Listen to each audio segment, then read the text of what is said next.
sale or under the contract of sale. So beside the stocks and share, the goods was also include the crops. As we see, as we pass through the field, we find there is a crops, there is a grass.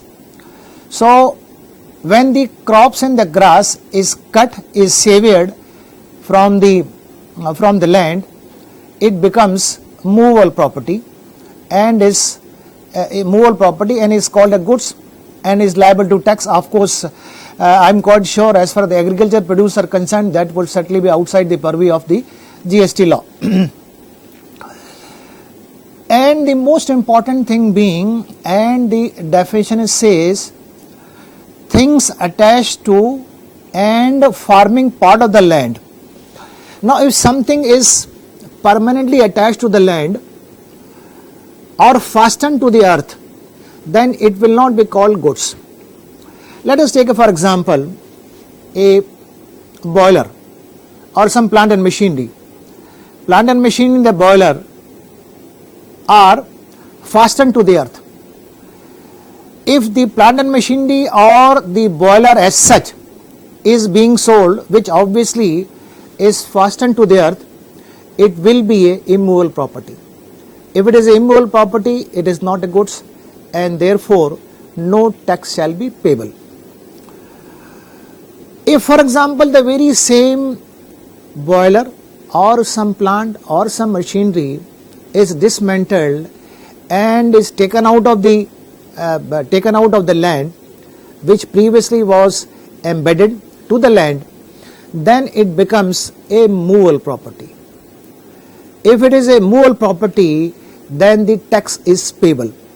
So therefore, at the time when any corporate or any company or any entity intend to sell the plant as such, then it is advisable they should not dismantle it and they should sell as it is, so that there is no liability upon them as far as the plant and machinery is concerned. Because the plant and machinery, as I have already submitted, the plant and machinery as such, when it is fastened to the earth, is an immovable property, and therefore no tax will be payable.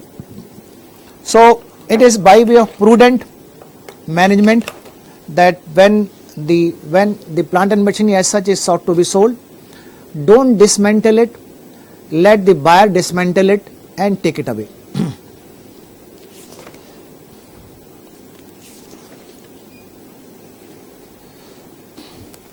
There is a landmark judgment of the Supreme Court which defines what is the meaning of the goods. The Supreme Court in the case of H. N. Raj versus Government of Tamil Nadu, it is of judgment of Supreme Court in the year 1985, where the goods have been defined to say every kind of movable property other than the actionable claim and the money. The expression movable property is used in contradiction with the immovable property.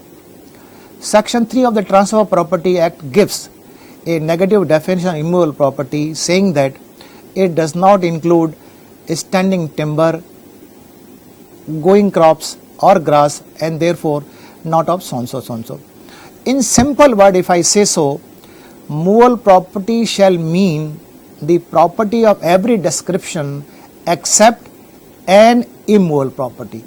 In fact, this definition is also given in section 3/subsection 36 of the General Classes Act. So if I summarize the definition of the movable property, it means the property of every description except an immovable property.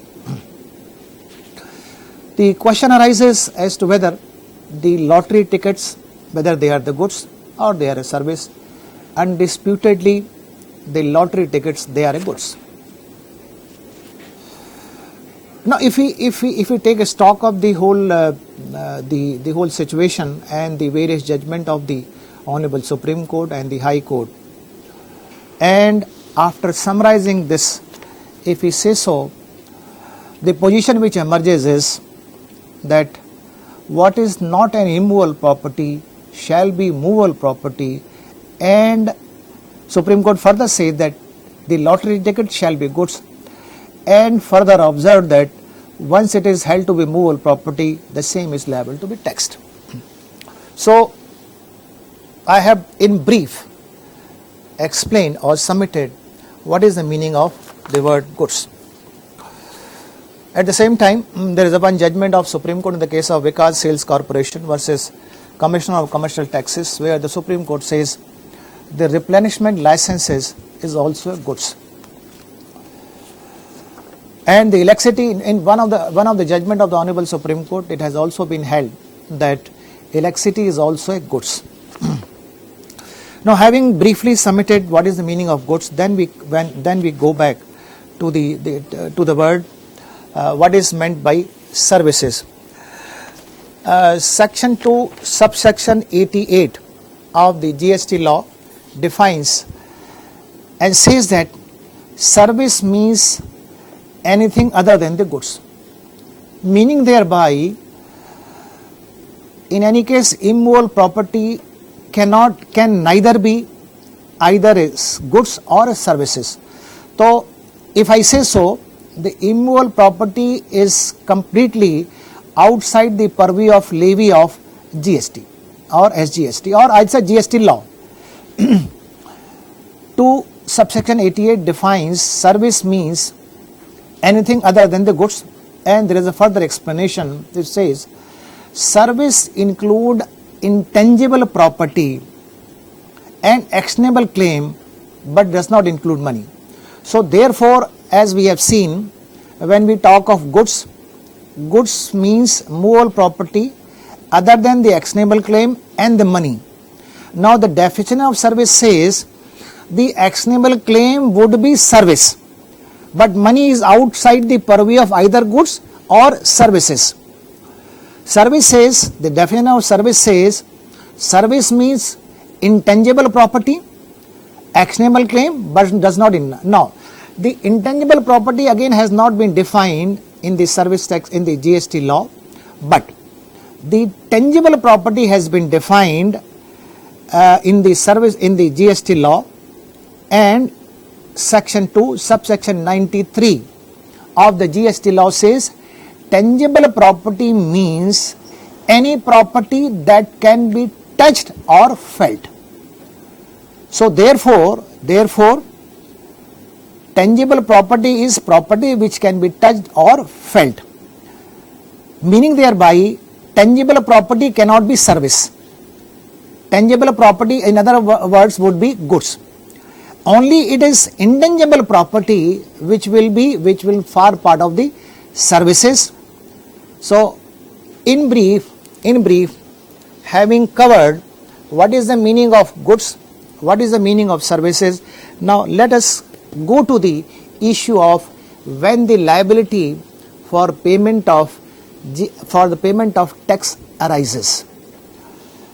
The payment of the tax arises when there is a supply of either goods or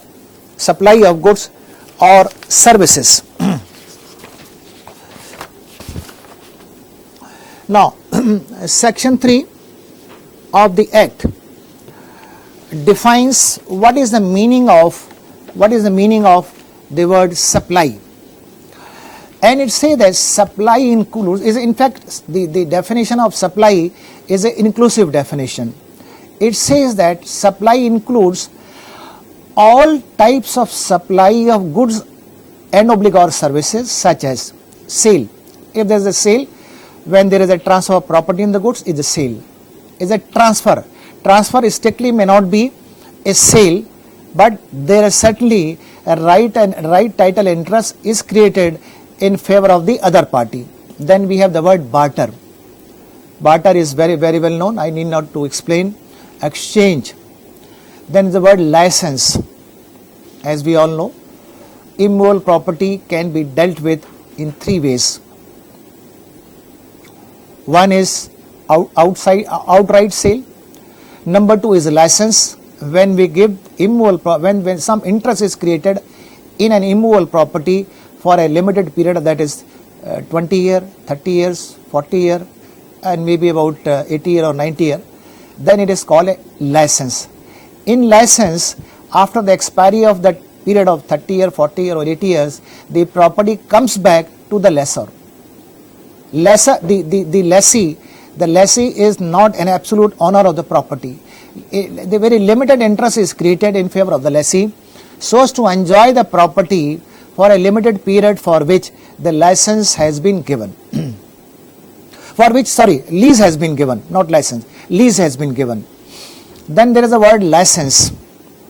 License means, in fact, in license, under the license, when we say license has been given,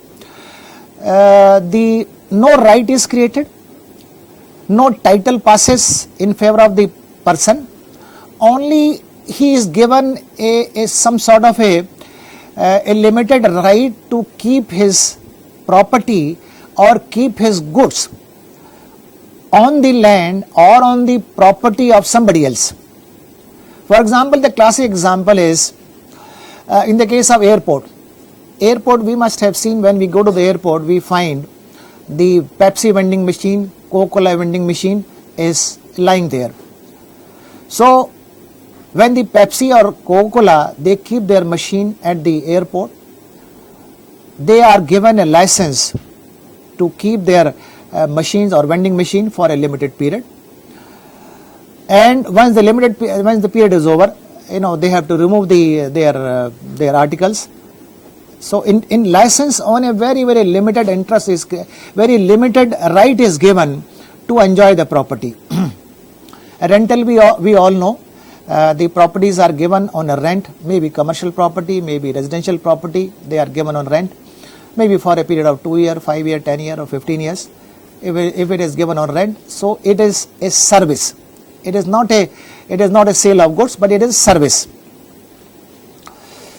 Then disposal made or agreed to be made for consideration. So with the disposal of property which may not amount to either a sale or transfer, it would be disposal of the property.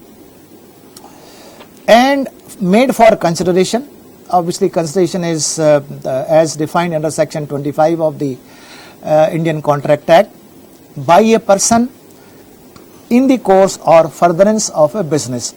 This term of in the course or furtherance of a business are very wide terms. If the property is disposed of or dealt with any of these manner in the course of or furtherance of the business, as we mean, if something to do, if the services or goods has something to do with the business of that entity, we can say that that there is either supply of goods or supply of services in the course of or furtherance of the business. Then we have section 3(1)(b). Under section 3(1)(b), certain import of services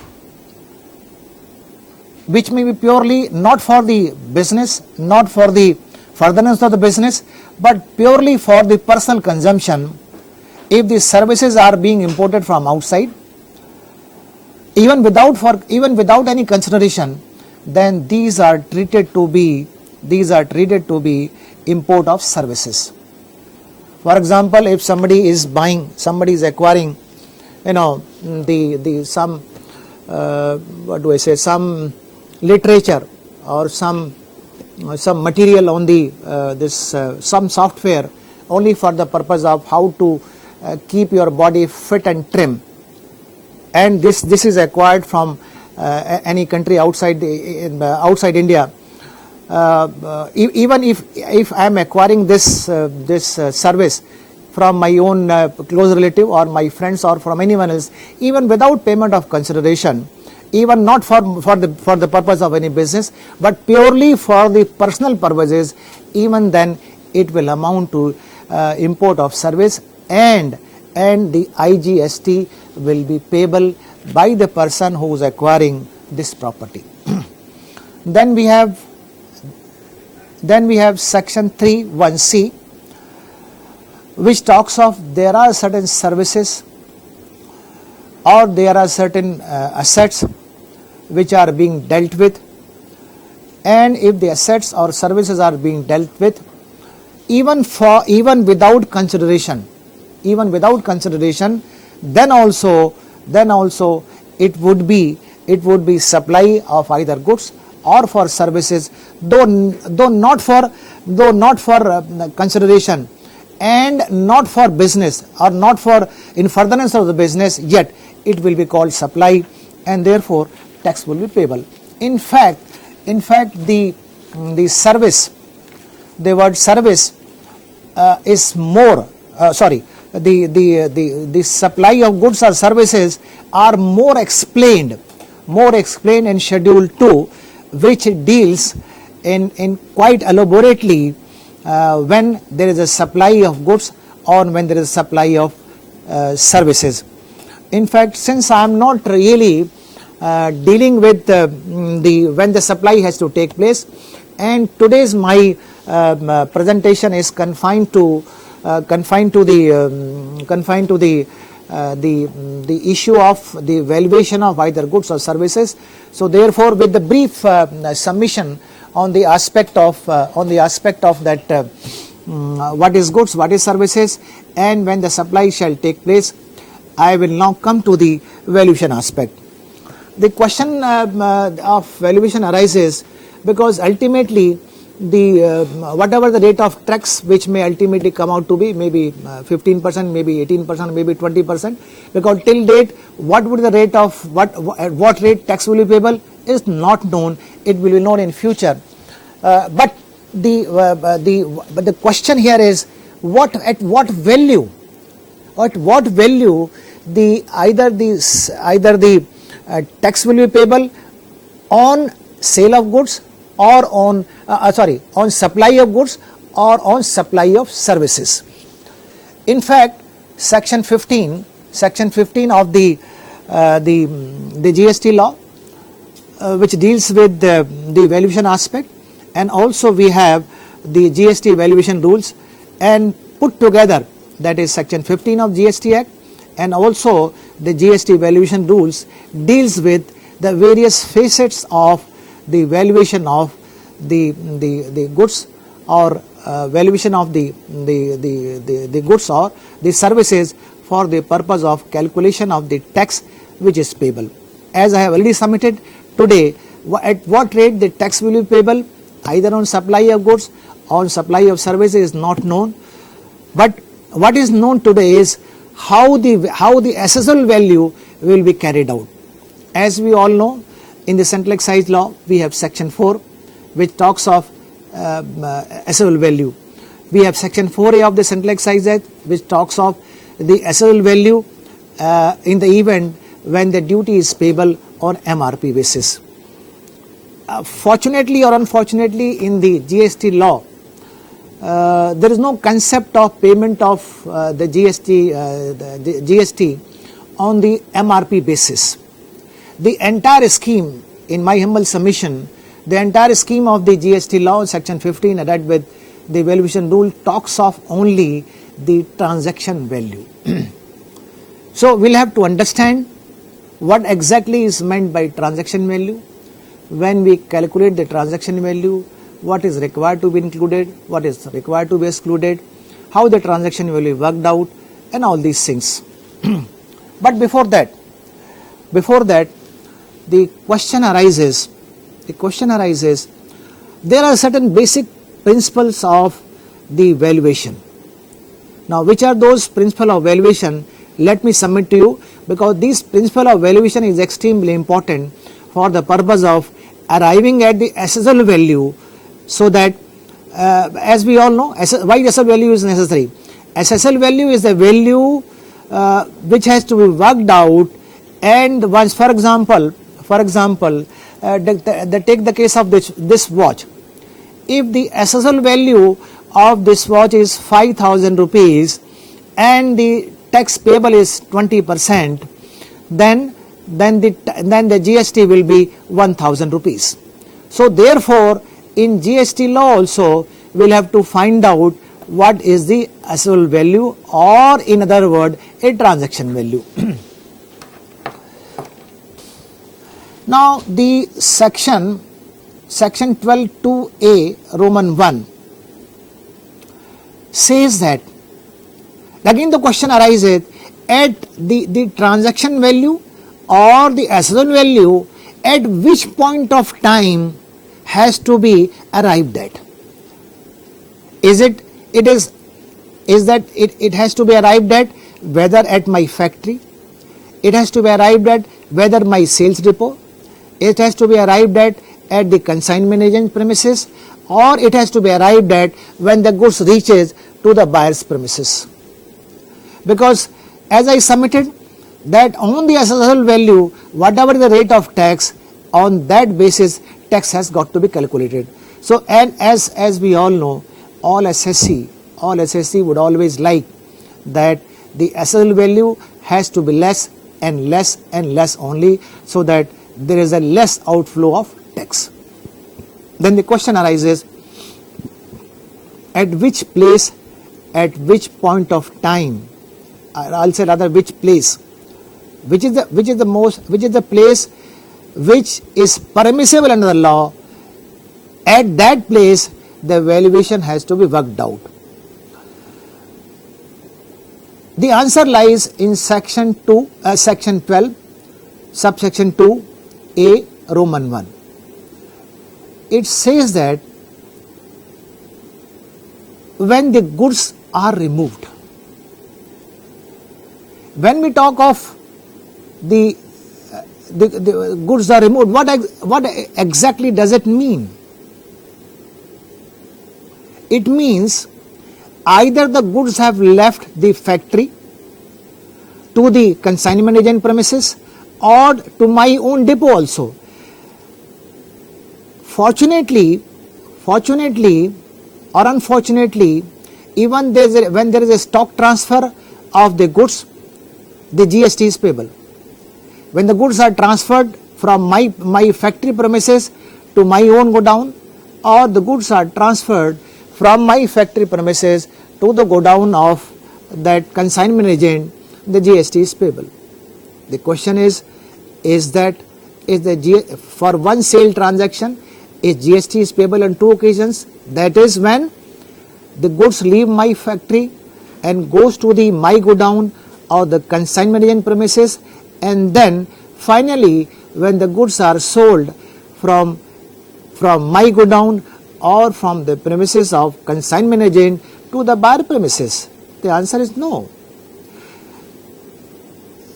When the goods leave my factory and goes to the my own godown or to the consignment agent premises, the GST is payable, but whatever goods are, whatever the tax has been paid, the my godown or the premises of consignment agent is entitled to take the credit of the tax so paid when the goods have left my factory or when the goods have been removed from my factory, and when my godown or when the premises of the consignment agent, when the goods are sold to the buyer, and whatever tax is liable to be paid at that point of time, we can take the credit of the tax paid when the goods have been removed from the factory and have gone to the either to the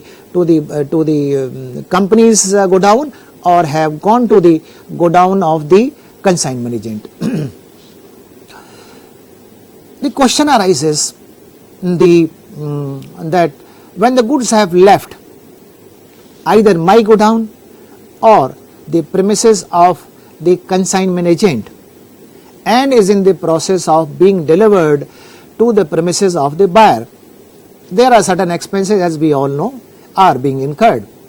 For example, it could be loading and unloading charges, it could be transportation charges, it could be insurance charges, it could be unloading and loading charges at the premises of the buyer also, and en route there may be various other expenses which are required to be spent. Then the question arises, are these expenses, that is, repeating once again, loading and unloading charges, the transportation charges, the insurance charges and the loading and unloading charges at the buyer's end, are they required to be included in the asset value or not? In my humble view, this amount is not required to be included for the purpose of carrying out the asset value. Next. In fact, there is a landmark judgment of the Honorable Supreme Court in the case of Escort JCB Limited versus CCE 2003 1 SCC 281. In this case, there was a contract for sale, there was a contract of sale ex factory, meaning thereby the title in the goods have passed on at the time when the goods have moved from the factory of the manufacturer or from the seller. As we all know, if for example goods is leaving my factory which is located in Haryana and the goods are going to the say Tamil Nadu, the buyer is based in Tamil Nadu, and the buyer asks me that look Mr. Manufacturer or Mr. Seller, the title has passed on at your factory, that is Faridabad itself or the Gurgaon itself, but I do not know anyone in Faridabad or Gurgaon. So therefore, kindly arrange a truck, kindly arrange some other modes of transport, claim that amount in the invoice, claim other expenses in that invoice, and claim the reimbursement from me. Many times it is also said that the buyer also calls upon the manufacturer or the seller that please also arrange the insurance cover for the goods. The question then arises, when in the invoice, when for example the manufacturer is raising the invoice, and in the invoice besides the amount of the transaction value, he is charging that tax also, and beside this he is charging insurance charges, he is charging the transportation charges, he is charging some other expenses also which has been incurred. The question then arises is whether all these heads, that is amount is spent on insurance, amount is spent on transportation, amount is spent on loading and unloading, and the expenses incurred en route are required to be included in the transaction value or not. The Supreme Court, the Honorable Supreme Court in the case of Escort JCB case held that insurance though arranged by the SSC, though charged separately, it was contended by the department that since the insurance is arranged by the seller, the property in goods passes to the buyer only when the goods reaches the destination.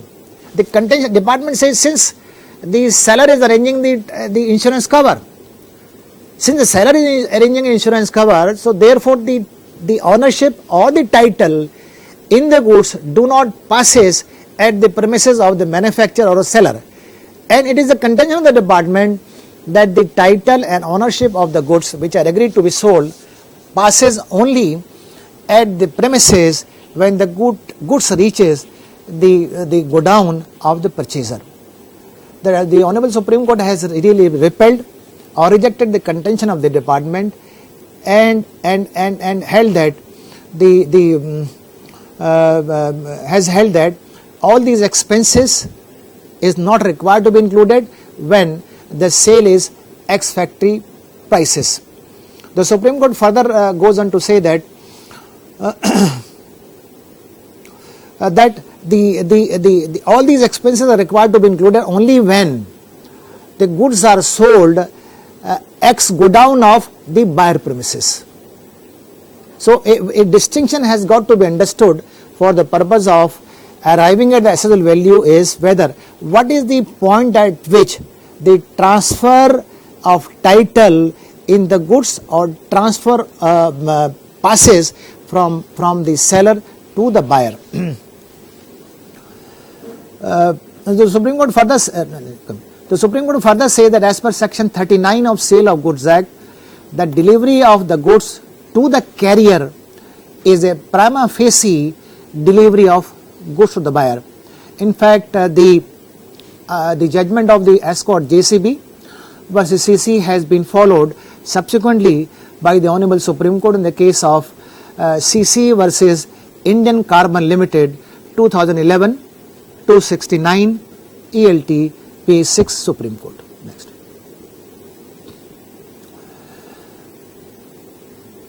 Now question is, when we talk of place of removal, because section 12(2) of the GST Act says when the goods are removed. When we talk of goods are removed, obviously the inquiry leads what is the place of removal, and this has been explained by the judgment of the Honorable Sestat, where the Sestat says that factory can be place of removal even if the insurance taken by the assessee as a service to the customer. And there is a famous case in the case of Blue Star Limited versus CCE, 2008, 224 ELT 258, where transport was arranged by the assessee. Since individual customer cannot arrange for transportation, it was held that the insurance cover cannot be taken as a criteria for determining ownership of the goods.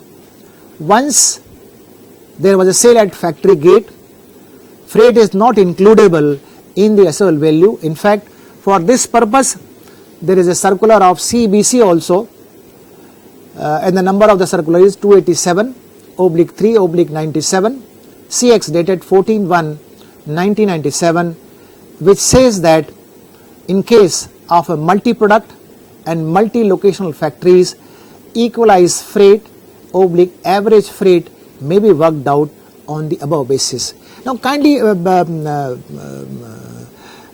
have to keep in the mind, there are companies like, for example, Procter and Gamble, like, for example, Hindustan Lever, like Godrej.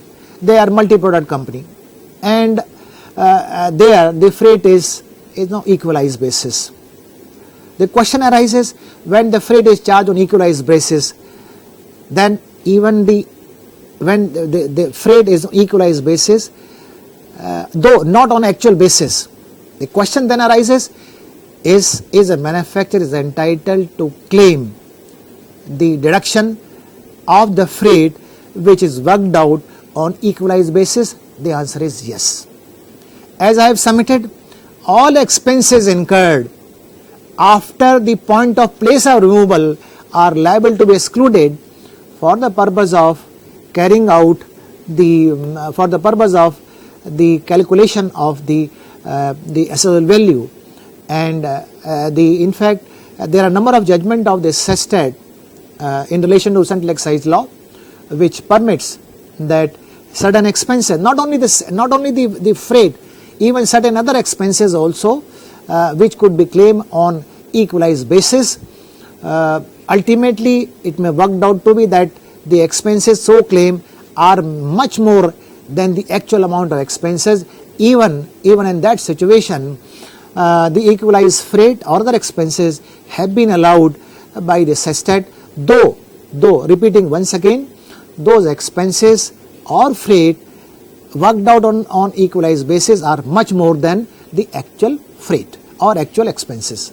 Next please.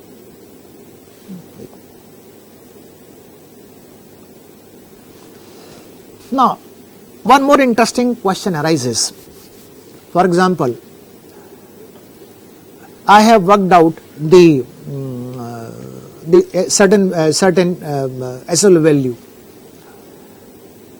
and department said no, the assessable value which has been worked out by the manufacturer or by the seller is not the correct value. The value is something much more than what has been arrived at either by the manufacturer, by the seller. Then the question arises, it is whose responsibility? It is whose responsibility to prove that there is undervaluation? Undoubtedly, as has been held by the repeated judgment of the Honorable Supreme Court and by the High Court and that of the Sestat also, that when the department claims that there is undervaluation, then the entire onus is upon the department to prove that there is an undervaluation. The manufacturer or supplier does not have to prove or does not have to establish that the value which I have worked out is the true and correct value, as per section 4 of the Central Excise Act or as per section 15 of the GST Act. Even otherwise, if we look at the provisions of section 106 of the Indian Evidence Act, which also cast a duty upon the person to prove or to establish the allegations which that person levels against somebody. In fact, the Honorable Supreme Court in the case of Ambalal is a very of 1996 is a very landmark case, where the Honorable Supreme Court has held that the principle which are analogous to section 106 of the Indian Evidence Act equally applies to the authorities under the Central Excise Act, authorities under the Customs Act, authorities under Central Service Tax law. Therefore, when all these laws are being subsumed in the GST law, so therefore the principle enunciated by the Honorable Supreme Court in the case of Ambalal case will equally applies with all full force if tomorrow issue arises in relation to the GST law. And therefore if I say so, that when the department alleges that there is undervaluation, and therefore it is a fundamental duty, fundamental obligation of the department to establish that there is undervaluation, and once the department has a great extent had discharged that burden, and there are only thereafter the question, only thereafter the burden will shift to the importer or to manufacturer to say that there is no undervaluation.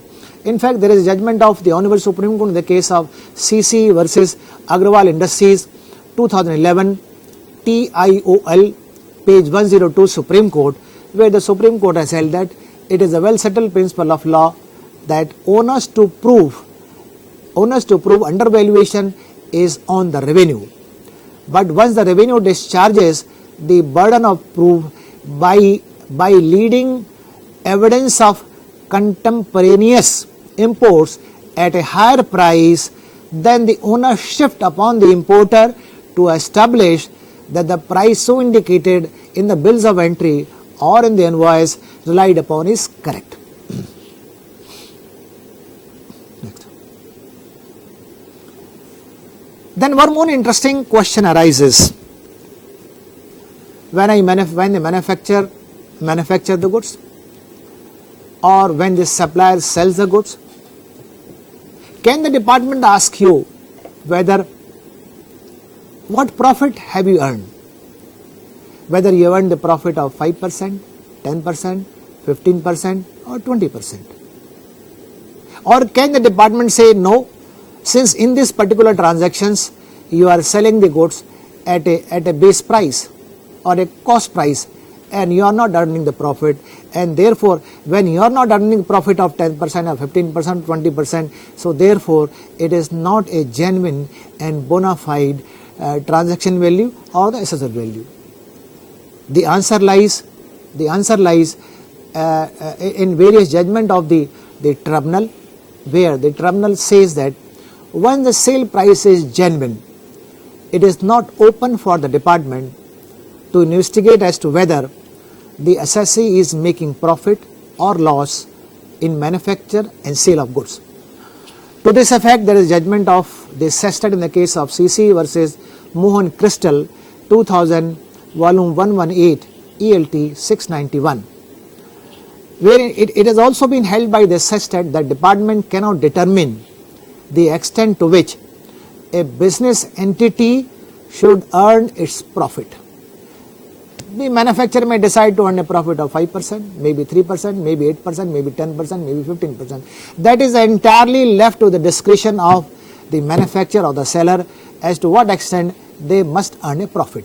Department can no way tell us or say mandate that this much profit any supplier or a manufacturer must earn.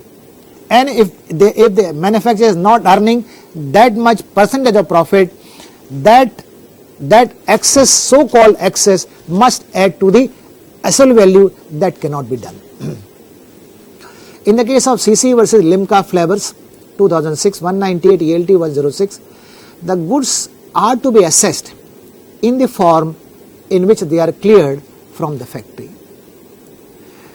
The department cannot say, look, the manner in which you have cleared the goods from the factory, something more is required to be included because some extra packing is required to be used, some durable packing is required to be used for the purpose of safe transportation, or some other expenses are required to be included for making for protecting the goods which is sold by the manufacturer to the buyer. If generally goods are sold in a primary packing,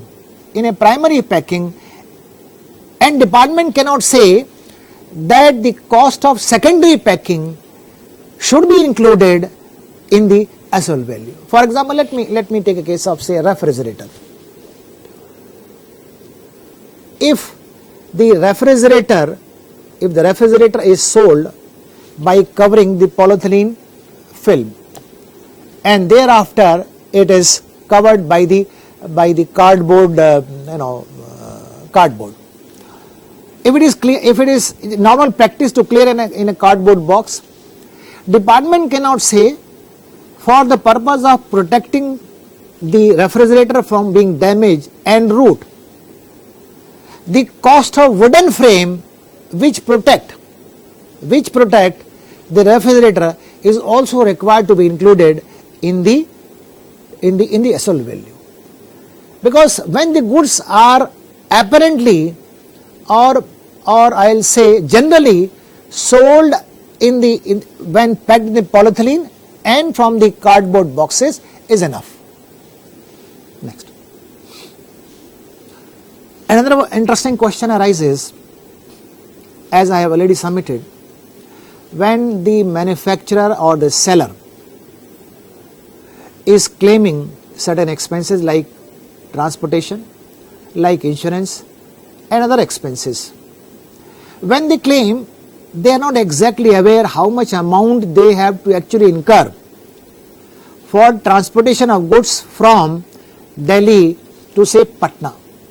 In the invoice they claim on a rough estimate basis, and after 6 months or after a year, when the assessment takes place or when the finalization takes place, many times it so happen that the actual amount of the transportation, actual amount of the insurance charges are somewhat higher than the amount actually spent by the supplier or by the manufacturer. Then in that event, question arises as to whether the profit which the seller has earned, are they required to pay tax on that profit? The answer is clearly no.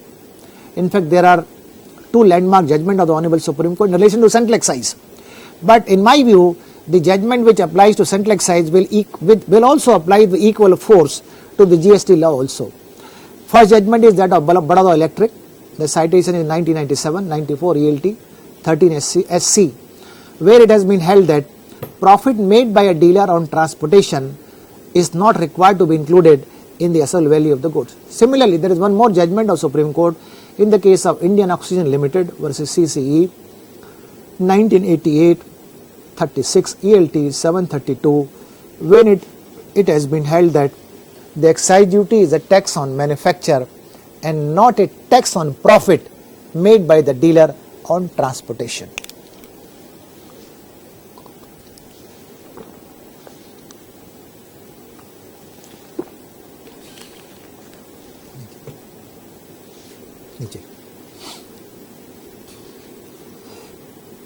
Having broadly understood the subtle fundamental principle of the valuation,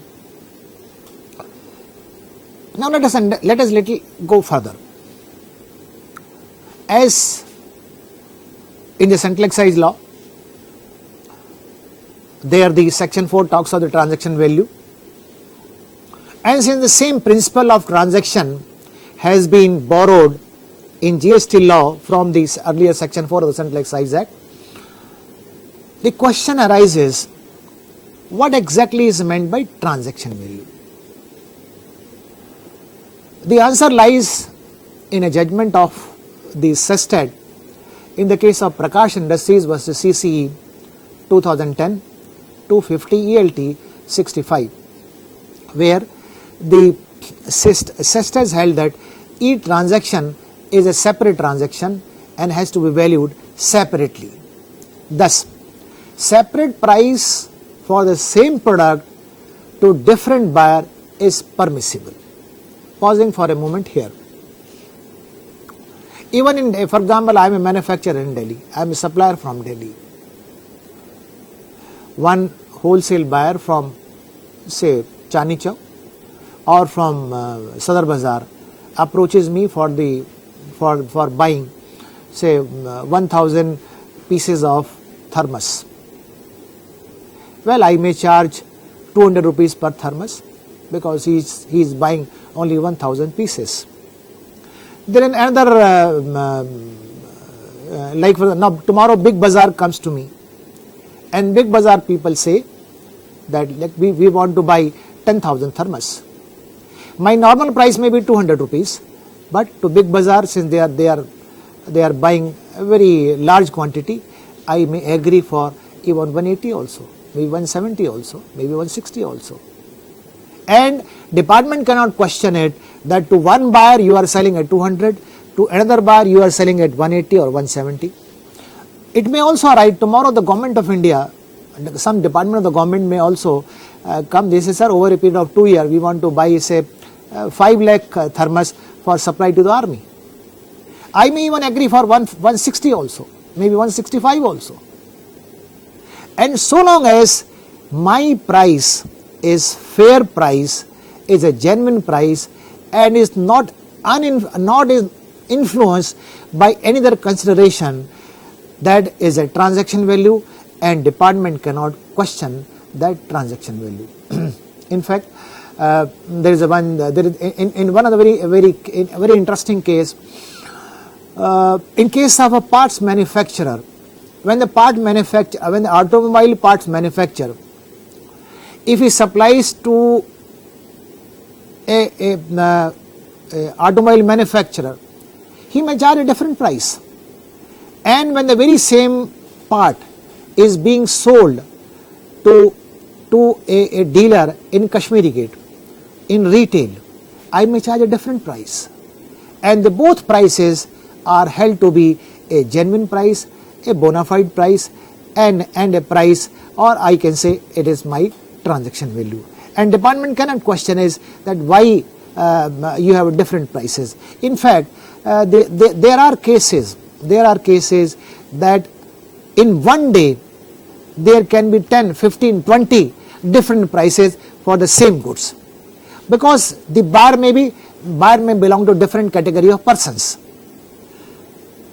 As I submitted, that so long as there is no underhand dealing, there is no inflow of funds from the buyer to the seller, and the price is a genuine price and a bona fide price, then that price is required to be accepted by the department, and the duty is payable and the tax is payable on that transaction value which I am charging from various categories of the buyer.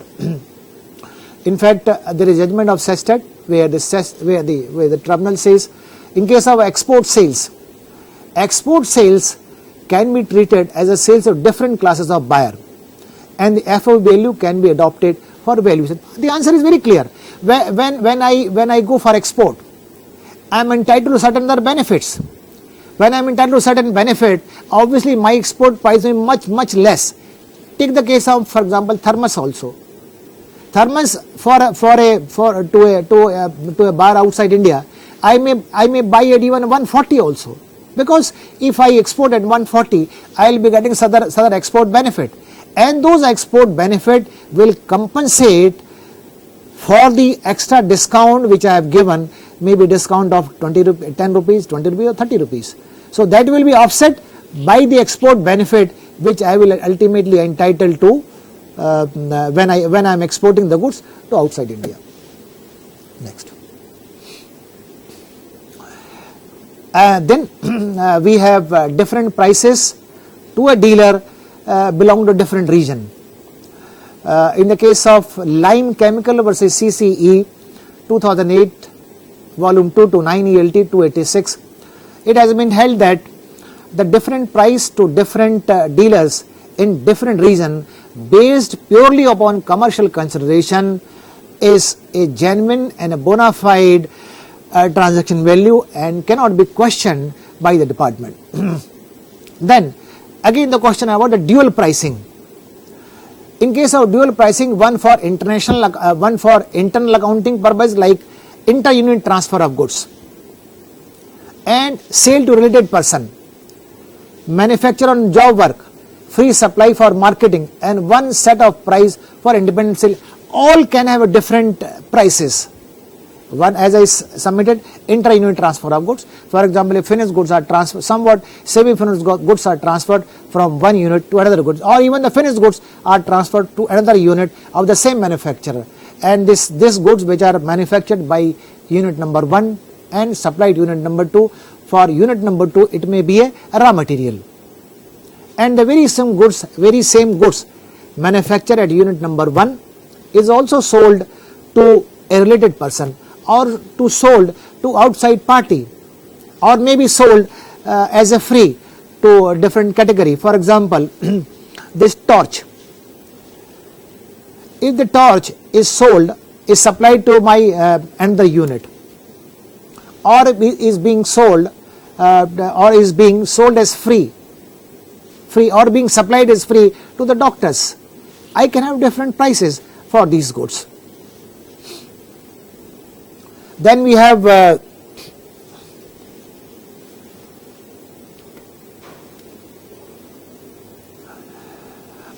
section 15(1) talks of value of taxable supply. Section 15 says, of course, whatever just now I have submitted before you is nothing but is section 15(1) itself. Section 15(1) says that value of supply of goods and services shall be the transaction value, that is the price actually paid or payable. If, for example, the price is not paid, is the seller is not required to pay tax? The answer is no, they are required to pay tax. So price paid or payable for the said supply of goods and or services where the supplier and recipient of the supply are not related, and the price is the sole consideration for the supply. Meaning thereby, if the supplier and the buyer, if they are related person, then the transaction value is different than the transaction value when there is an arm's length transaction and the buyer is not a related person.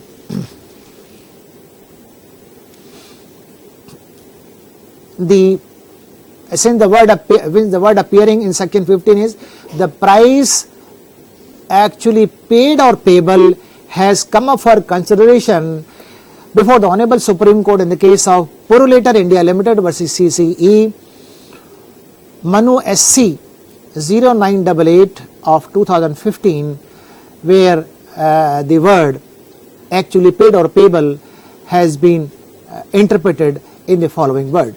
The expression actually paid or payable for the goods when sold only means that whatever is agreed to as the price for the goods form the basis of value, whether such price has been paid, has been paid in part or has not been paid at all.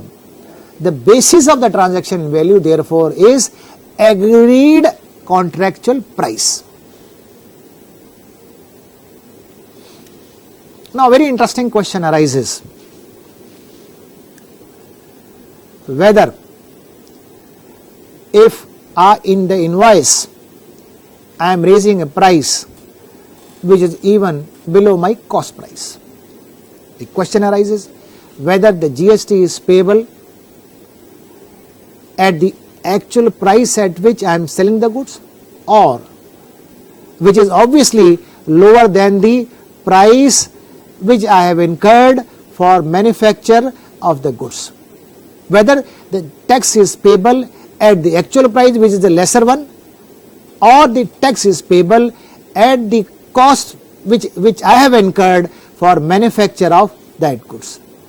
In fact, there is a landmark judgment of the SESTAT which has also been upheld by the Honorable Supreme Court in the case of SESTAT, in the case of Guru Nanak Engineering itself, when the department went for appeal before the Supreme Court.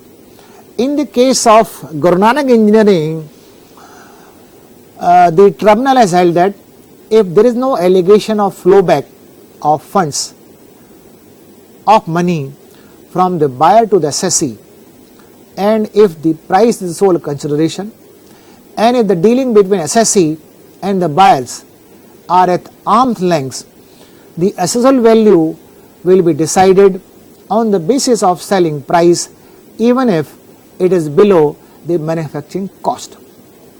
The above view has been, in fact, this was the judgment in the case of Guru Nanak Engineering Corporation, and the department went for appeal before the Honorable Supreme Court, and the Supreme Court has after due consideration has dismissed the appeal of the department, and the view taken by the tribunal has been affirmed by the Honorable Supreme Court. But unfortunately,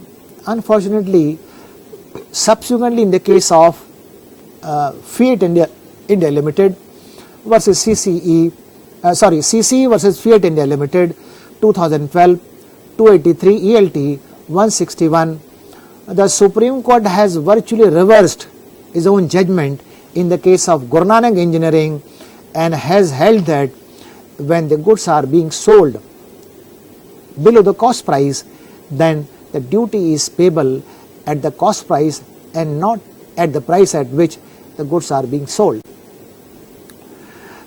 In my respectful submission, this judgment requires reconsideration by the Honorable Supreme Court for the reason that there may be cases of certain product where there is a very frequent obsolescence.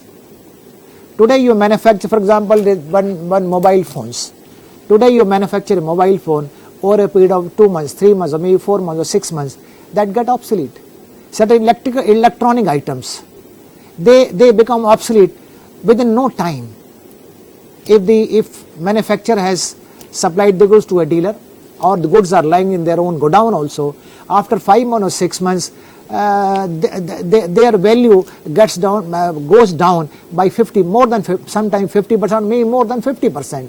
The question then arises whether when I am selling the goods at half a price, though it is much lesser than my cost price, am I supposed to pay the tax on the price at which actually I am selling it, or at the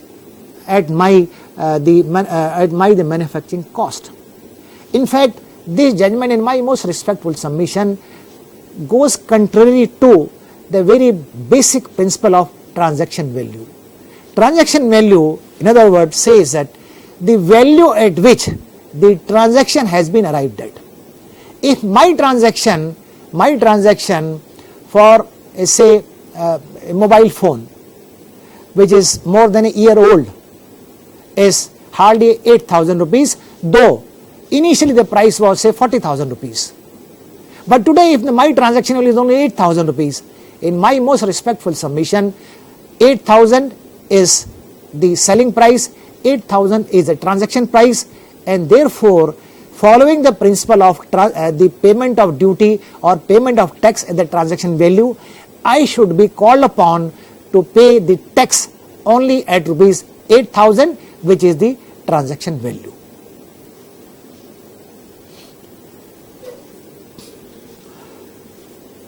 Many times it so happen when I remove the goods, and if I am removing the goods say at 10 o'clock in the morning, at 12 o'clock in the afternoon there is an increase in price.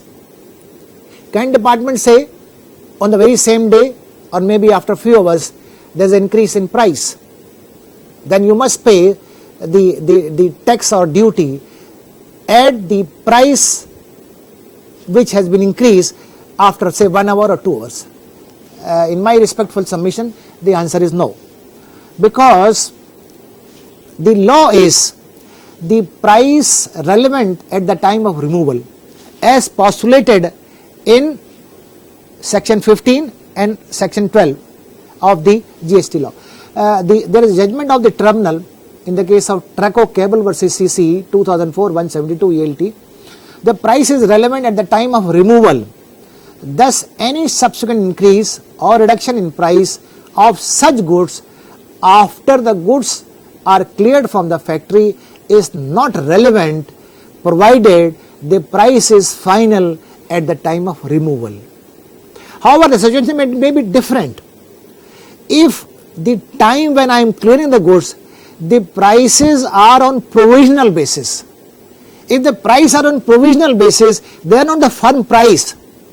If the price are on provisional basis and after say few hours, if the price gets increased, then I am required to pay duty at the increased price. A very interesting question arises. For example, where the price of a goods is determined or fixed by the government of India, and if I am selling the goods at a price lesser than the price at which price is fixed by the Department of Government of India. The answer lies in the case of CCE versus Vitara Chemicals 2008 232 ELT 374, where the tribunal has held even if the government has fixed the maximum selling price under Drug Price Control Order within bracket DPCO, it is the price at which the goods were actually sold would be relevant for the purpose of payment of excise duty.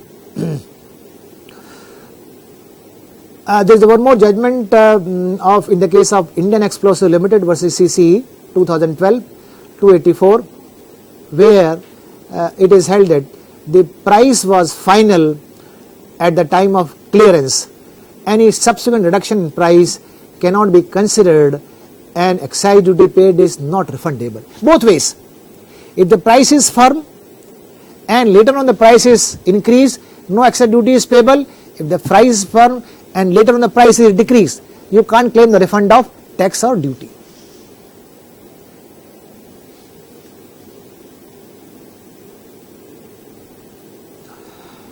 A very interesting question arises whether when you manufacture a goods and certain raw material are supplied by the buyer, whether the value or the cost of that raw material which is so supplied by the buyer is required to be included or not. There is a board circular which says that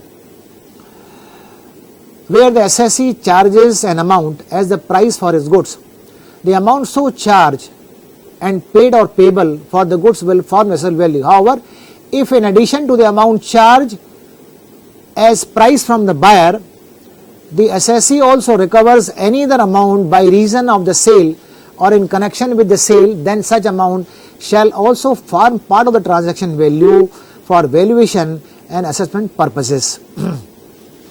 Meaning thereby, if the raw material is supplied by the buyer and in the invoice raised by the seller is also charging the price of that the raw material so supplied, then the value of that material which is supplied by the buyer will form part of the transaction value.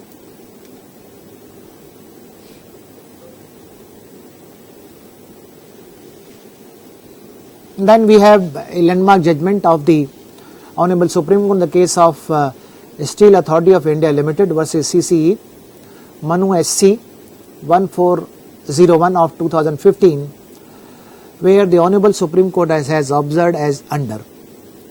It is undeniable fact that under Section 4 of the Act, under 4 of the Act means Section 4 of the Central Excise Act, the excise duty is to be paid on the transaction value, which is also the principle under Section 15 of GST Act. And such a transaction value has to be seen at the time of clearance of the goods. Undoubtedly, when the goods were cleared, the excise duty was paid taking into consideration the price that were actually charged and was reflected in the invoice raised for the said purpose. Department cannot plead that as on that day this was not the price charged. No doubt, when the differential payment is made at a later date, further amount toward excise duty becomes payable as a result of said differential in price. But it is only when department can claim the differential duty when the price is on a provisional basis and the price is not on a firm basis.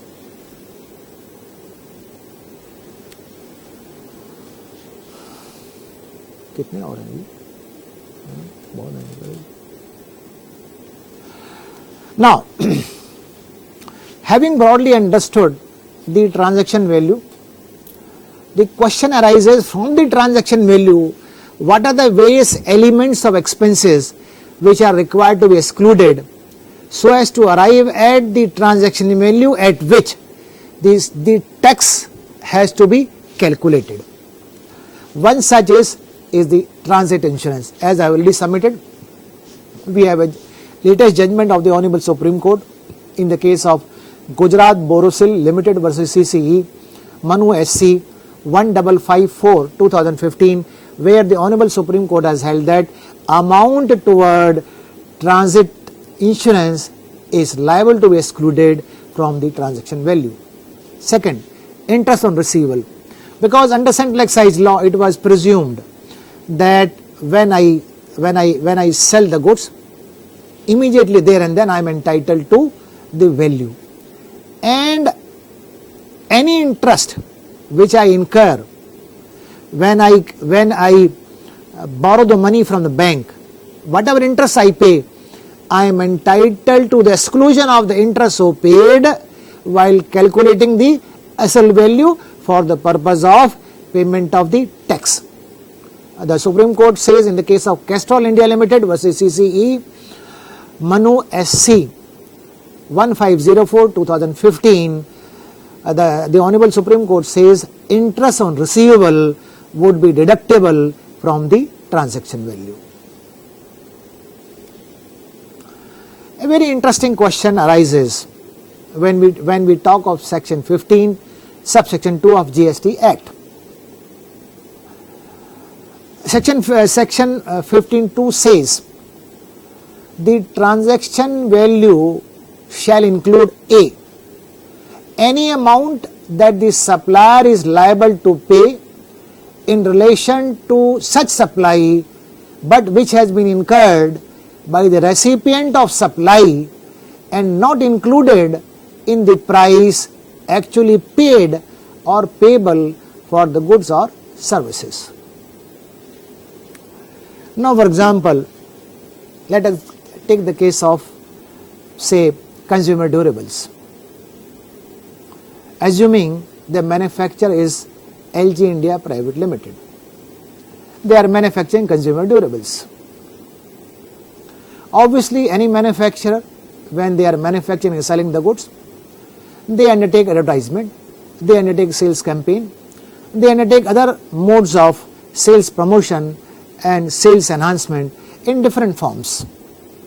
Obviously, whatever the mode has been followed by the manufacturer for the purpose of sales promotion, sales enhancement, whatever amount has been spent is liable to be included in the transaction value. But assuming the buyer or recipient of supply of either goods or services, they incur certain expenses for the purpose of sales promotion or sales enhancement. The question then arises whether the amount so is spent by the recipient of service or goods, that amount which has been incurred by the recipient, is that amount is required to be included in the transaction value or not. For this purpose, the answer lies in the latest judgment of the Honorable Supreme Court in the case of CCE versus Ford India Private Limited versus Private Limited, Manu SC 0179 2016, where the Honorable Supreme Court has held that the expenditure so incurred on any advertisement campaign was liable to be included as a part of the transaction value under the Act for the purpose of levy of excise duty. However, in the case of CCE versus Surat Textile Mills 2004 AIR SCW 2868 equivalent to 2004 167 ELT 379, it was held that advertisement expenses incurred by the customer can be added to the sales price for determining the assessable value only if the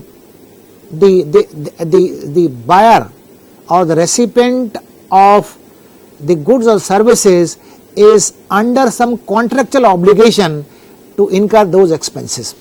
Let us take the case of, say, LG India Private Limited itself for a minute.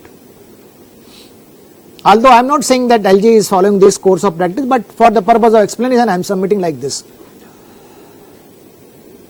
For the purpose of sales promotion, a manufacturer of consumer durable is incurring certain expenses on sales promotion, advertisement in different form, electronic, other than electronic media, or in some other form.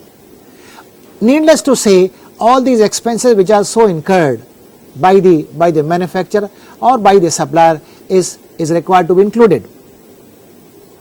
But at the same time, if the recipient of the goods or the services of his own also incur the expenses for the promotion of sales promotion of the goods or services, the question then arises, whatever amount has been spent by the dealer or wholesale dealer or even by ordinary dealer, is that amount required to be included in the transaction value for the purpose of payment of tax or not?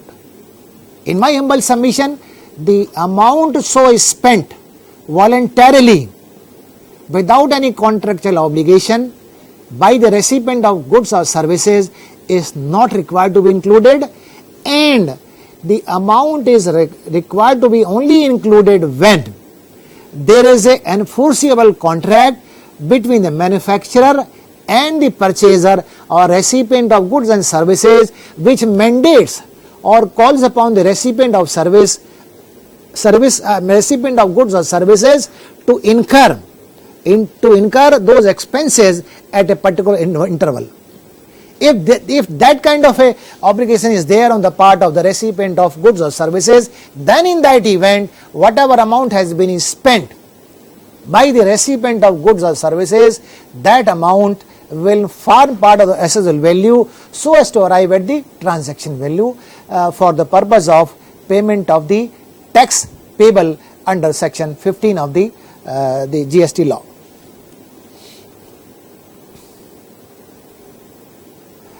This has been so held in the case of Alembic Glass Works versus CCE 2006 volume 201 ELT page 161 Supreme Court.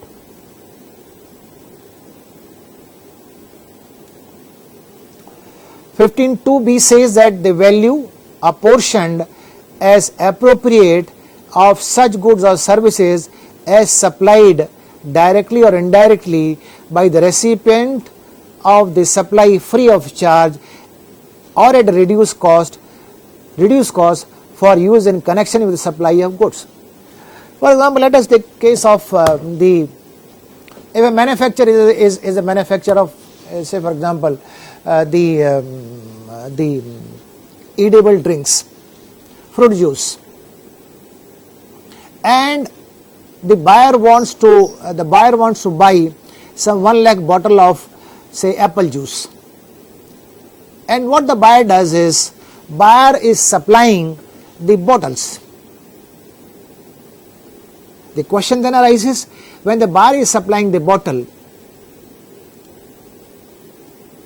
whether the value of bottle so supplied buyer is required to be included in the transaction value or in the assessable value. The answer is yes. Similarly, if there is some arrangement, between the buyer and the manufacturer of the bottle, whereby the manufacturer of the bottle is supplying those bottle to the supplier at a reduced price, then also the reduced price of the bottle is required to be included in the asset value so as to arrive at the transaction value. This is what section 15(2)(b) says. Now we have section 15(2)(c). Section 15(2)(c) says that in case of manufacture of a very sophisticated kind of goods or sophisticated kind of services, if a supplier is acquiring certain know-how, certain technology or certain expertise from outside party and is paying the royalties and or the license fee, the question then arises, the royalties or the license fee so paid by the supplier of either the goods or services and paid to the outside party, whether that amount is required to be included in asset value or not. In my submission, the royalty so paid or the license fee so paid is required to be included in the asset value for the purpose of arriving at the transaction value. This is what section 15(2)(c) says.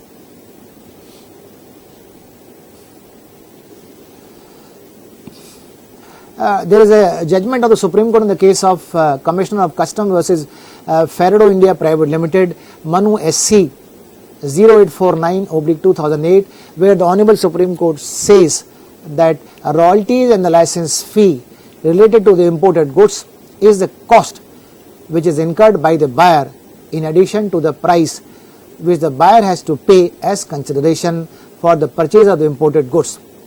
In other words, in addition to the price for the imported goods, the buyer incurs cost on account of royalty and license fee which the buyer pays to the foreign supplier for using the information, patent, trademark and know-how in the manufacture of the licensed product in India. Therefore, to sum up, any amount paid on royalty, license fee or a trademark or know-how is required to be included in the asset value for the purpose of arriving at the transaction value.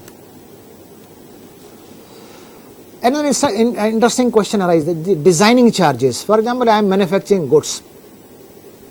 If certain designing charges are being paid, whether are they required to be included? The answer is yes, and the answer lies in the judgment of the session in the case of Canara Lighting Industries versus CCE 2013 287 ELT page 310, where the session has held that the design charges for preparing layout design for light fittings do not in any way contribute to the value of light fittings. Charges for such design and so on, so not includable. Now the question here is, if the design is for the plant and machinery, then it will form part of the plant and machinery. But design charges is for the purpose of designing a product, then the design charges, when it is required, these are for the purpose of designing a product, then those designing charges are required to be included in the asset value. Section 15(2)(d). Any taxes, duties, fees and charges levied under any statute other than SGST or CGST or SGST would be included in the transaction value. Meaning thereby, for the purpose of arriving at the transaction value, so as to calculate the tax payable, in case the supplier is raising invoice which has a cum duty price, meaning thereby duty is also included in the invoice and the tax is not shown separately. The law is that no tax is payable under the excise law. No tax is payable on the excise duty or or the custom duty for the purpose of arriving at the transaction value, but if any other taxes are being paid, in fact under the central excise law, for the purpose of arriving at the I'll say transaction value, whatever tax are being incurred, it is required to be excluded. But unfortunately in the section 15(2)(d), which says that other than the SGST, that CGST and ISG, if any other taxes are payable in the transaction, then the value of such taxes and duty other than these three taxes is required to be included for the purpose of arriving at the transaction value.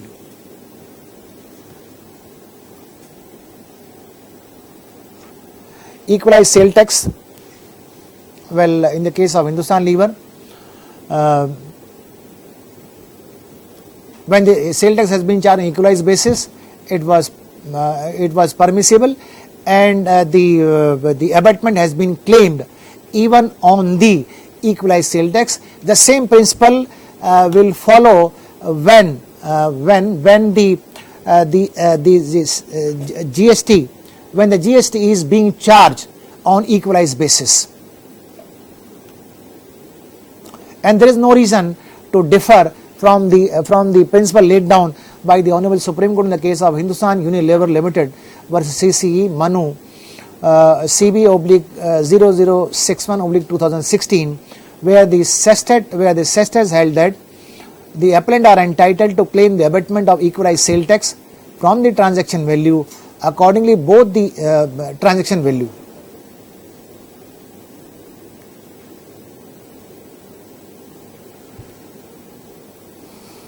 Now, section 15(2)(e), incidental expenses such as commission and packing charges charged by the supplier to the recipient of supply, including any amount charged for anything done by the supplier in respect of supply of goods or services at the time or before delivery, as the case may be, is required to be included.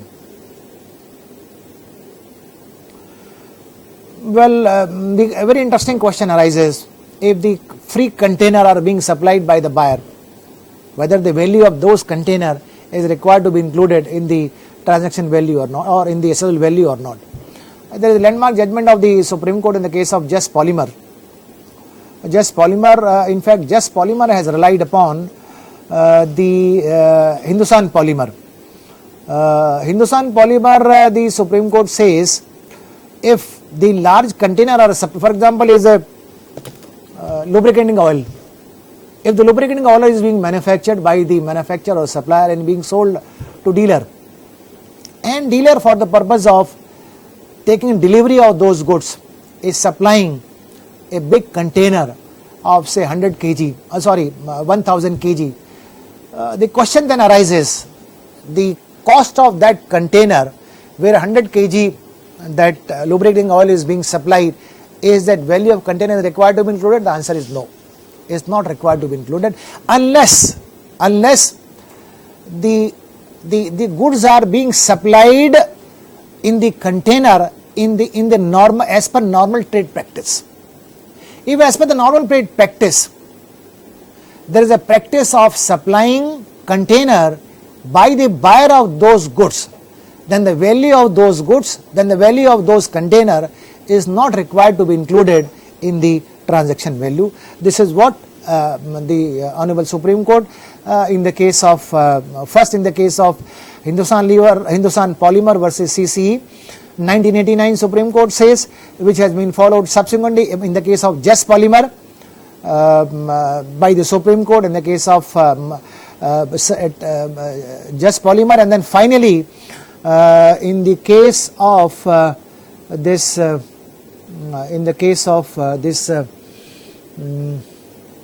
Royal Enfield versus CCE, and then SEST judgment in the case of TCP Limited versus CCE, where it said packing which is necessary for putting the excisable goods in a condition in which it is generally sold is includable in the assessable value.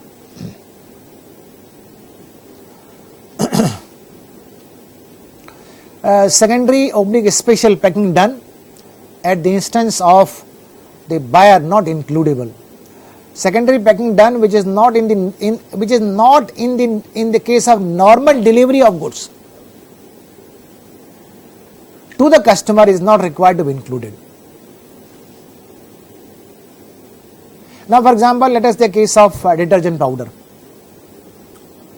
Detergent powder is sold in the 1 kg packing, and the 10 bags of 1 kg each is being kept in a bag which contains 20 bag of 1 kg each. Then the value of the plastic bag of larger size which contain 1 kg pack of 20, then the larger value of larger pack is required to be included, and when this larger bag is kept in a secondary packing, then the value of such secondary packing is not required to be included in the SL value, and obviously no tax is payable on the transaction value. The larger packing is not required to be, the cost of larger packing is not required to be included in the transaction value. Well, in the case of pre-delivery inspection, we all know when the automobiles are sold, there is of course the goods are manufactured, but before delivery, pre-delivery inspection, some amount is spent. The question arises, for a transaction value, whether this amount is required to be included or not, and the answer is no. The answer lies in a judgment of the Honorable Bombay High Court in the case of Tata Motors versus Union of India, 2012, 286 ELT, page 161, Bombay High Court, the Honorable Division Bench. A very interesting question also arises in section 15 2F. Section 15 2F says subsidies provided in any form or manner linked to the supply. Whether obviously many times it so happens to promote a particular industry or to promote a particular region, certain subsidies are given by the government, either by the central government or by the state government. The question then arises whether the subsidy is so given by the state government or by the state government, whether that subsidy so given and kept or availed by the manufacturer or the supplier, whether that subsidy is required to be included in the SSL value or not. The intent is very clear. The government want the promotion of a particular type of industry, or the government want promotion or setting up of industry in a particular region. But unfortunately in the GST law, whatever subsidy is being given is sought to be included in the transaction value, which is most unfortunate. The government is trying to frustrate the very purpose for which subsidies are given. Unless of course the government may come out with a notification or some other law whereby these subsidies are kept outside the purview of tax. But if the law which stands as on date, if the very same law is retained or kept, then whatever benefit is being given by the government in one hand is taken out by the other hand. It makes absolutely no sense to tax the subsidy so given by the central government or by the state government. In fact, under the central excise law, the Honorable Supreme Court has clearly held that any subsidy given of any form or any nature is outside the purview of tax. And to this effect, there is judgment of in the case of CC versus Super Synco Tax India Limited 2014, volume 301 ELT 273 SC, where the Supreme Court say, needless to say, amount of subsidy or grant of any nature whatsoever given to the assessee by the government is liable to be, the word should have been excluded, not included. In fact, this judgment this judgment follows the previous judgment of the Supreme Court, where all along the Supreme Court has taken a consistent stand that any subsidy, any benefit, either in the form of tax or in any other form has been given, that is required to be excluded for the purpose of arriving at the asset value, and no tax, no excise duty is required to be paid on that subsidy, benefit or incentive so given by the government to the manufacturer. To same effect is judgment of Supreme Court in the case of Neyveli Lignite of 2001. In case of sale tax matter, whether sale tax incentive was given, the question has arisen when the incentive by way of sale tax has been given to the SSC, whether the amount of sale tax is required to be included. The Supreme Court category says no, it is not required to be included. Sales promotion, again I think I have already touched this issue, that sales promotion expenses incurred by the dealer voluntarily of his own, without any compulsion, without any force, is not required to be included in the transaction value. But if the very same amount has been spent by the dealer under compulsion, under force or under a contract, then that amount is required to be included in the assessable value for the purpose of arriving at the transaction value.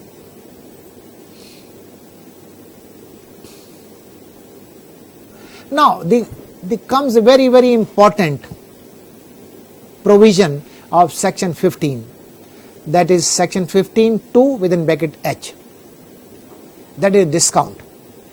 Any discount or incentive that may be allowed after supply has been effected, provided that such post-supply discount which is established as per agreement and is known at or before the time of supply and is specifically linked to the relevant invoices shall not be included in the. What section 2H says, that if any discount is given after the supply has been effected, meaning thereby if it is not shown in the invoice whether that discount is required to be included or excluded from the assessable value or not. Here 15(2)H says that any discount given not reflected in the invoice is required to be included, but however, if the discount is given under established trade practice or as per practice prevailing in the trade, then even if such discount is given subsequently and not reflected in the invoice, is required to be excluded for the purpose of arriving at the transaction value.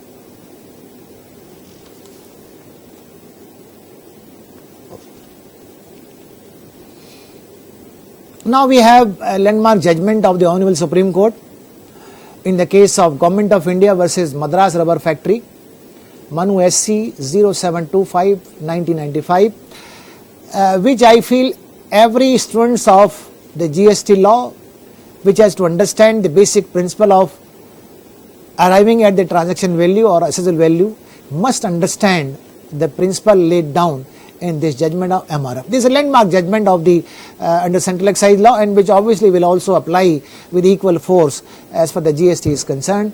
And the Bombay Tire International and the MRF, basically both these judgments says that any discount of any nature whatsoever is given by the offered by the manufacturer or by the supplier to the recipient or buyer of the goods or services, those discounts are required to be excluded from the assessable value for the purpose of arriving at the transaction value.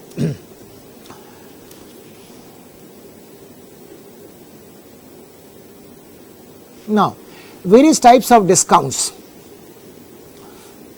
As I said, it could be trade discount, and trade discount it could be trade discount. It could be quantity discount, it could be bonus, it could be extra quantity discount, It could be in the form of you buy one packet, you get you buy 5 packet, you buy one additional packet. Like it could take any form. But the question is, the manufacturer or a supplier is offering such discount under a trade practice, and that trade practice is well established, well known in the trade, and the buyer or a recipient of goods or services knows that this discount would be available to the purchaser when they are achieving the target of buying a particular or achieving a particular quantity, then that discount, which could take any color, any form, is allowable to the supplier or to the manufacturer while calculating the asset value. Quantity discount, I have said so. For quantity discount, there is a landmark judgment in the case of CC versus Hindustan Lever, 2002, 142 ELT, page 513. Then we have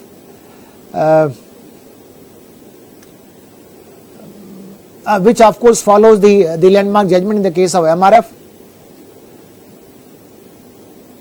The one more type of discount, if discount is given for meeting certain extra cost. Now question arises, if certain cost which otherwise is required to be incurred by a supplier or manufacturer, if that cost is incurred by the recipient or buyer of the goods or services, and to compensate the amount so spent by the buyer, if some discount is given by the supplier or by the manufacturer to the buyer, the question then arises, is that amount required to be included in asset value or not? The answer is yes, because strictly is not in the nature of any discount being given, as is generally understood in the trade parlance. When the supplier is trying to indemnify the buyer, because buyer is spending some amount which otherwise should have been spent by the manufacturer or by the supplier for the sale of those, for the manufacture and sale of those goods, then if discount is given by the manufacturer to the buyer to indemnify the cost incurred by the buyer, then that discount is required to be excluded, and the value of that discount is rather required to be included in the asset value for the purpose of arriving at the transaction value. Cash discount obviously is allowable.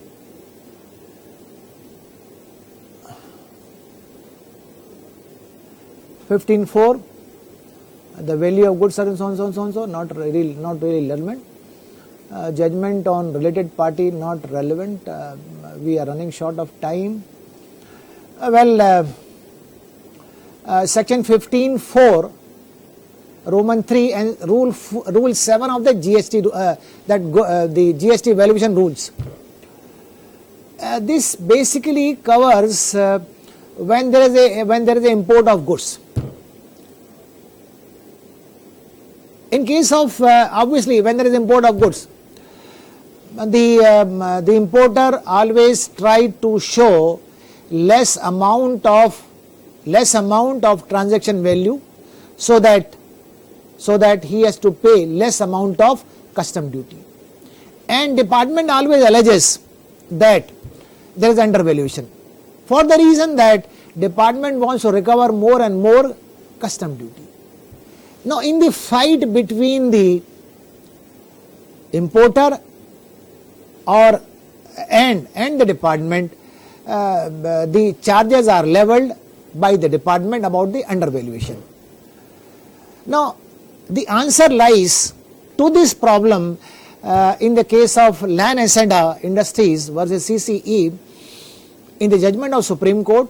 The citation is 2010, volume 258 ELT, page 3, where the Honorable Supreme Court says the transaction value cannot be accepted when similar goods were imported at a higher price by the applicant himself, import was from dealer, an invoice of the original manufacturer was not produced. Similarly, in the case of Radheshyam Ratanlal versus CCE 2009, 238 ELT page 14, it was observed by the Supreme Court increase in value on the basis of the contemporaneous price within bracket price prevailing market price. In fact, to summarize the whole principle which emerges out of the various judgment of the Honorable Supreme Court, the principle is when the department alleges undervaluation of the goods, they have to bring on record before the tribunal or before the adjudicating authority evidence to say that similar goods of similar goods, similar type, similar nature or similar quantity has been bought by other importer at a particular price which is higher than the price at which this particular importer has brought. If for example, if the department is producing the evidence to show evidence which contains not the same type of goods, not of the same quantity of goods, not from the same supplier or same manufacturer, then obviously the evidence so led by the department cannot be accepted. I like to demonstrate by a simple example. For example, one boiler. A boiler I am importing, say, from Germany. I am just assuming a figure at the price of, say, rupees 5 crore.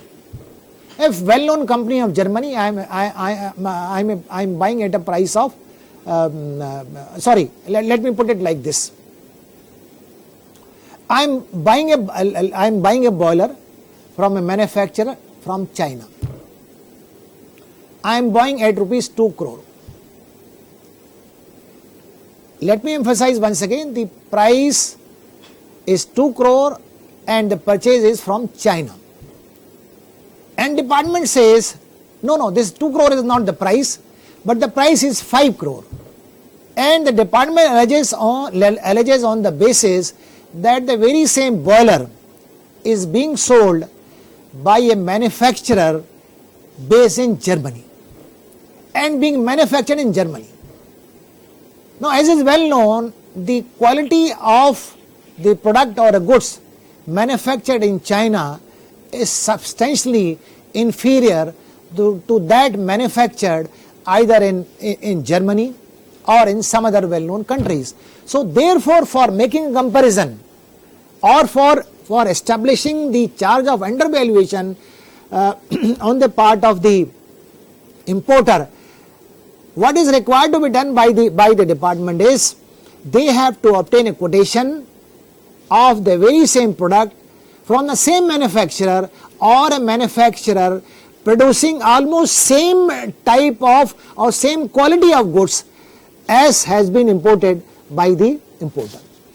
But if the manufacturer are different altogether, if the quality is also different altogether, dimension is also altogether different, then the charge of undervaluation cannot at all be accepted by either by the adjudicating authority or by the tribunal.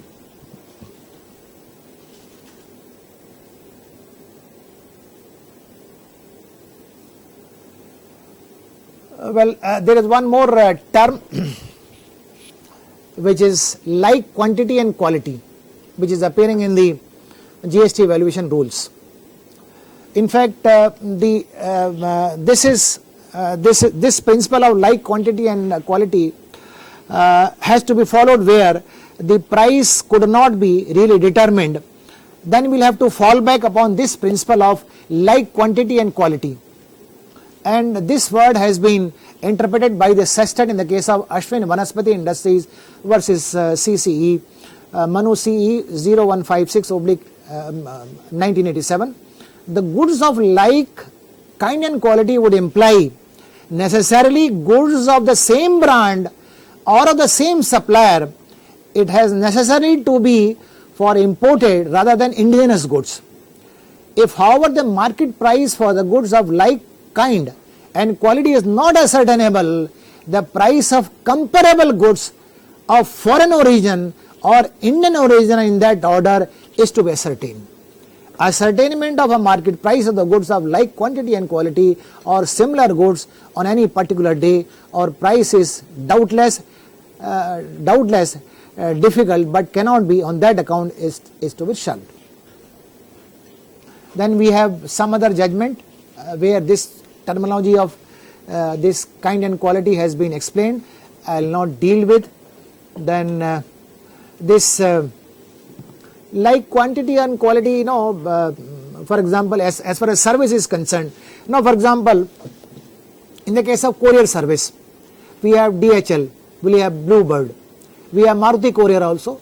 So the price which the Maruti Courier is charges cannot be compared with the price charged by this well-known courier company like Bluebird and this Dart. Similar in the case of dry cleaner, in the case of banking services also, what has to be the same kind and quality has to be seen for leveling the charge of undervaluation. So friend, with this, in fact, there are many more topics which I have to cover in the GST valuation, but it is very lengthy topic which I feel I cannot finish in the time given to me. I will be needing some more time. Of course, if any opportunity is given to me at a subsequent stage, I will definitely will try to make my submission for the learned and honorable audience. Thank you so much, and I thank once again the Institute of Company Secretary for giving me an opportunity of dealing with very important topic of the valuation. Now I would like to deal with the question which are raised by the learned member from the audience.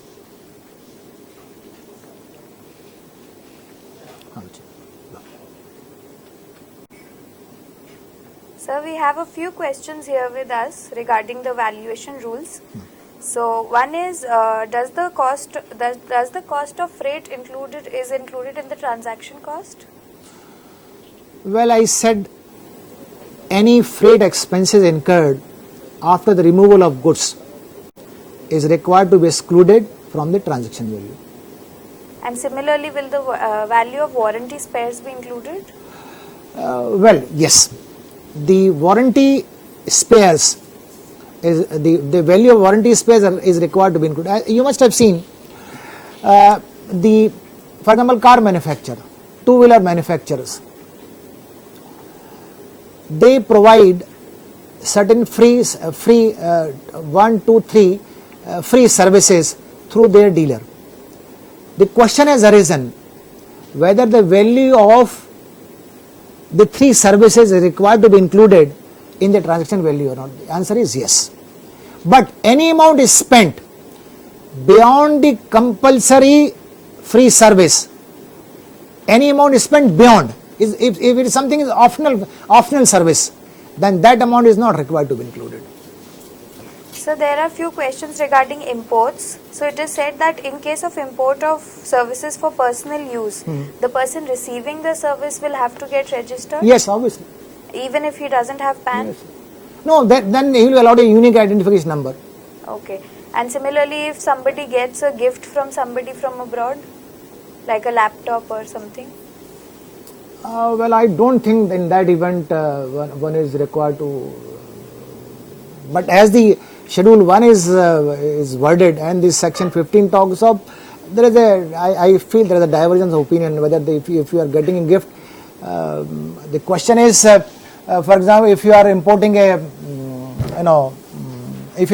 some services from somebody, this your Schedule 1 talks of, and this 15.1 also talks of, if no amount is charged when the free services are, when there is a import of services, if no amount is charged, even then you have to pay tax.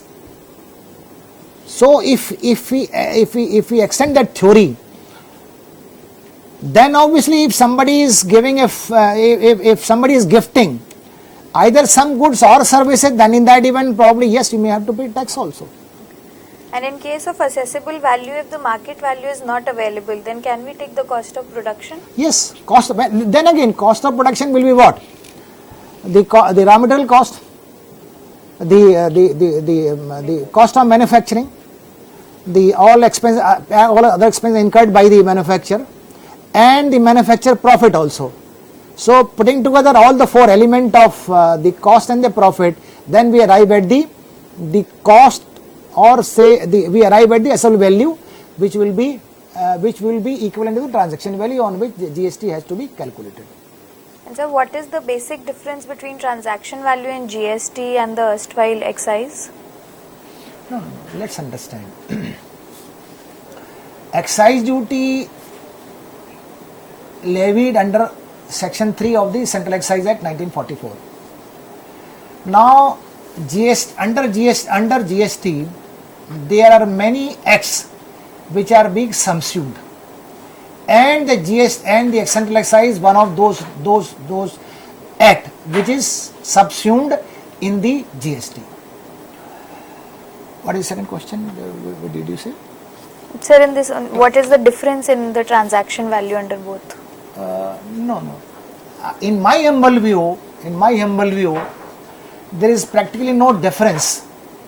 The transaction value as understood in Section 4 of the Central Excise Act and the transaction value as understood in Section 15 of the GST Act, accepting to the extent that in the Central Excise Act, while calculating the Central Excise duty, all taxes are required to be kept outside the purview of Central Excise Act for calculating excise duty so payable. But unfortunately, in the GST law, barring SGST, CGST and IGST, if any other taxes are paid, any other taxes which are not subsumed are paid, then those taxes are required to be included for the purpose of arriving at the asset value, and at that asset value the GST is payable. So this is the little difference. Okay. Sir, in case of job work, if we send a product to a job worker and he returns it to us, within 180 days he must return it. Yeah, so GST will not be applicable on it? No, within will not. 180 It will days. not. Okay, sir. So these were the few questions. But only point is, either job worker has to pay tax or the main manufacturer has to pay. Somebody will have to pay tax. And the main manufacturer cannot say, look, I have not done anything. Everything has been by job worker, so it is the duty of job worker. Job worker said, no, it is the goods of or raw material of the main principal manufacturer. I have nothing to do. He will pay duty. And so either of the two persons must have to pay the duty. As long as he returns within 180 days. If it is not returned within 180 days, then he has to apply to the commissioner and seek extension of time, which unfortunately should not have been there. What is the why apply for commissioner? Now we are in the era of Make in India or ease of doing business. When we are in the era of ease of doing business, if it is beyond 180 days, is simply assessee must inform the department, sir, the goods have not come within 180 days, kindly permit us another time of say 90 days. That's all. Why permission is required, that is beyond my comprehension. Thank you, sir, for taking your valuable time and giving us a detailed session on valuation of GST. Thank you so much. Friends, with this we come to an end of this webinar series of master classes on GST. Hope you benefited manifold from the today's session and other sessions, and also the question answer round. Friends, the link of the same will be uploaded on the GST corner of the website, which you can watch at your own convenience. Thank you.